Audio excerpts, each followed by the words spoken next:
بسم اللہ والصلاة والسلام علی رسول اللہ صلی اللہ علیہ وسلم۔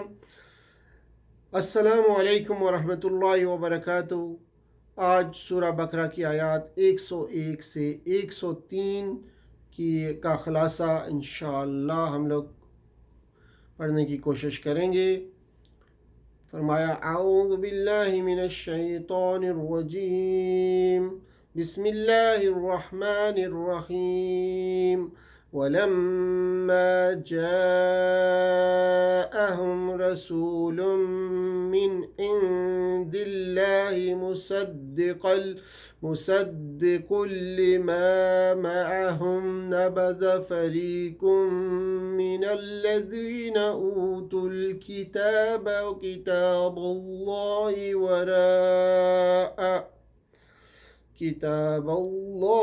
وراء ظهورهم كأنهم لا يعلمون۔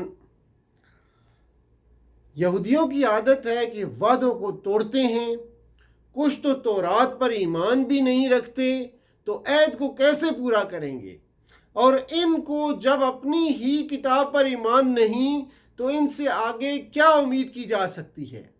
یہاں اس بات کی وضاحت ہے کہ ان احمقوں نے کتاب الہی کو تو پس پشت ڈال دیا اور شیطانوں سے جادو سیکھا اور اس کے پیچھے لگ گئے۔ حضرت سلیمان علیہ السلام کے زمانے میں سحر اور ساحری یعنی جادو سیکھنے سکھانے کا رواج بہت ترقی کر گیا تھا۔ جب کوئی قوم اخلاق و کردار کے لحاظ سے گر جاتی تو وہ پھر سحر و ساحری جادو ٹونے کی طرف مائل ہو جاتی۔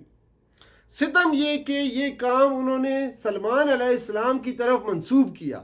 قصہ شروع ہوتے ہی اس الزام کی تردید کر دی گئی کہ یہ حضرت سلیمان علیہ السلام نہیں تھے۔ آج بھی نقش سلیمانی کے نام سے یہ خرافات موجود ہیں۔ اس کام میں یہود سب سے آگے بلکہ جادوگری کے بانی ہیں۔ آج کا جادو بھی انہی کی باقیات سیئات ہیں۔ جادو کے سارے نقوش اور ٹوٹکے حضرت سلیمان علیہ السلام کے عہد حکومت میں جنوں انس کے اشرار نے تیار کی اور یہود نے اسے خوب پھیلایا۔ ان آیات میں حضرت سلیمان علیہ السلام کے اس الزام سے برات کا اعلان ہے۔ ہاروت اور ماروت دو فرشتے تھے جن کا مقصد عوام کو جادو کی فروعات اور اس کی حقیقت و انجام بتانا تھا، جبکہ یہ خود ایک آزمائش تھی۔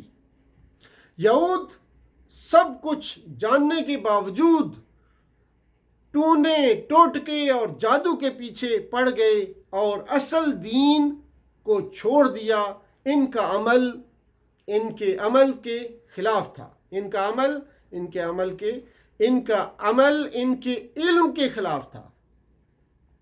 ہاروت و ماروت کے بھیجنے کا مقصد جادوگروں اور انبیاء علیہ السلام میں امتیاز کرنا تھا، اس لیے انبیاء علیہ السلام اس معاملے میں فریق تھے، جس کی وجہ سے یہ کام ثالث فرشتوں سے لیا گیا۔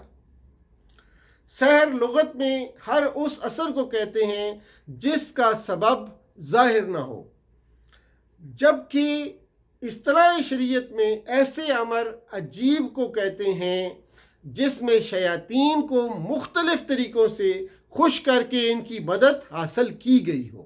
سحر جادو کے اسباب طبعی ہوتے ہیں اور انبیاء علیہ السلام پر اسباب طبیعیہ کا اثر ہوتا ہے، لہٰذا انبیاء پر بھی جادو اثر انداز ہو سکتا ہے، جو کہ شان نبوت کے منافی نہیں، جیسے موسیٰ علیہ السلام حضرت محمد صلی اللہ علیہ وسلم پر یہودیوں کے جادو نے اثر کیا۔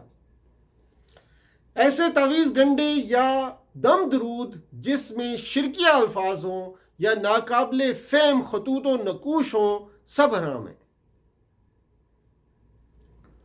جیسے سائیں بابا بنگالی، شہنشاہ جنات، بین الاقوامی شہرت یافتہ اس طرح کی بنے ہوتے ہیں، اوپر اسرافیل، جبرائیل، کلکائیل، رویائیل، ہوائیل، دوریائیل، یہ سب نام لکھے ہوتے ہیں اور یہ آپ کو اکثر مل جائیں گے پاکستان میں اور مختلف علاقوں میں، تو ان سے باز رہیے۔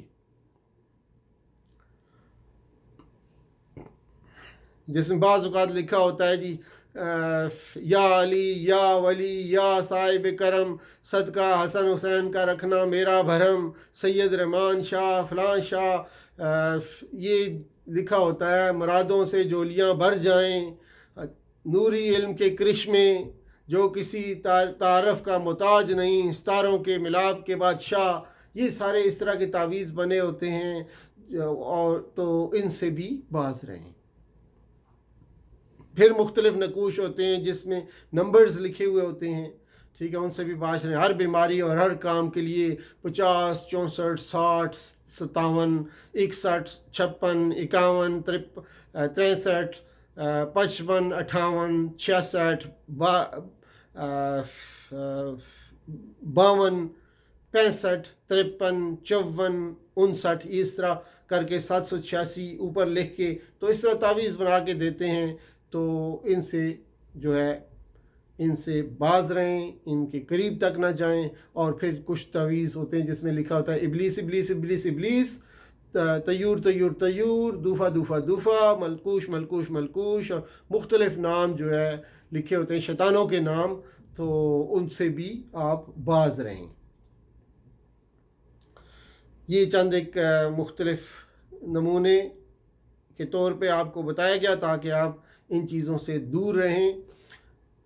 فرمایا وَأَتَّبِعُوا مَا تَتْلُو الشَّيَاطِينُ، تتلو تلاوت ان سے ہے۔ عربی میں اس کے دو معنی ہوتے ہیں، پہلا معنی اتباع ہوتا ہے اور دوسرا معنی قرات اور پڑھنا ہوتا ہے۔